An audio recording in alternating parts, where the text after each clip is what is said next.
Housing affordability, the property investor perspective. Australia has a housing affordability crisis. That's right, some property investors are struggling to afford their fifth or sixth property.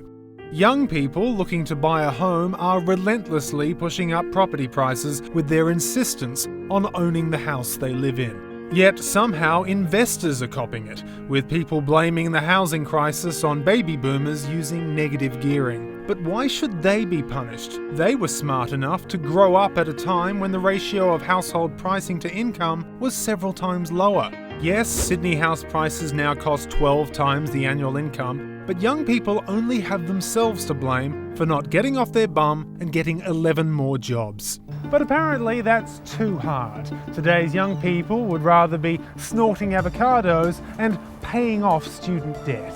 The reality is that young people can afford homes. In fact, even this baby could afford a home. Malcolm Turnbull's negative gearing stunt with baby homeowner farcical. So, to all the negative gearing haters out there, I take it you want to see babies out on the street. For shame.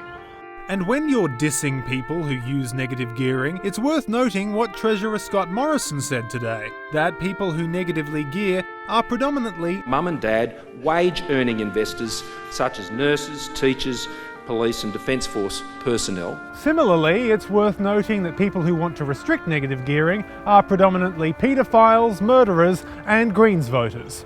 People trying to buy their first home also claim there's a housing shortage. Not true. Take a random Australian like, I don't know, this guy. He owns 7 houses. Does that sound like a shortage? I don't think so. And while those same people would argue that abolishing negative gearing would make it easier to enter the housing market, our Prime Minister knows the real impediment facing young home buyers: tight parents. What, are your kids locked out of the housing market? Yes. Well, you should shell out for them. You should support them, wealthy man like you. That's what they say. Yeah, exactly. Well, there you go. You see, you've got the solution in your own hands. Exactly. Because God knows investors are already doing their part for the housing market. They're keeping thousands of houses empty for when your parents can afford to buy them for you. Property investors. They buy homes so you don't have to.